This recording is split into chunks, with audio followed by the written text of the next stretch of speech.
Lionel মেসির উত্তরসূরিকে এই প্রশ্নের বেশিরভাগ আলোচনায় উঠে আসে বড় ছেলে থিয়াগো মেসির নাম। তবে এখন আলো কেড়ে নিচ্ছে পরিবারের সবচেয়ে ছোট সদস্য চিরো মেসি। মাত্র ৮ বছর বয়সে তার ফুটবল দক্ষতা মুগ্ধ করেছে ভক্তদের। ছোট চিরো বল পায়ে অসাধারণ আত্মবিশ্বাস দেখায়, একের পর এক ডিফেন্ডারকে ড্রিবল করে পেছনে ফেলে এগিয়ে যায়। তার নিখুঁত ফিনিশিংয়ে গোল করে সবাইকে চমকে দেয়।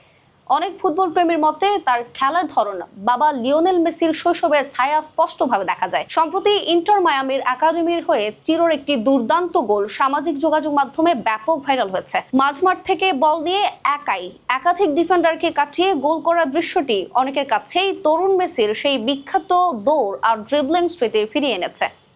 অন্যদিকে বড় ছেলে থিয়াগো মেসিও নিজের বয়সভিত্তিক দলে নিয়মিত ভালো খেলছেন, গোল করছেন, অ্যাসিস্ট করছেন এবং খেলার বুদ্ধিমত্তা নিয়ে প্রশংসা কুড়াচ্ছেন। অনেকেই মনে করেন থিয়াগোর মধ্যে বাবার ফুটবলীয় মস্তিষ্কের ছাপ রয়েছে, আর ড্রিবলিং, গতি ও প্রতিপক্ষকে পরাস্ত করার দক্ষতায় চিরোকে সবচেয়ে বেশি লিওনেল মেসির মতো মনে হয়।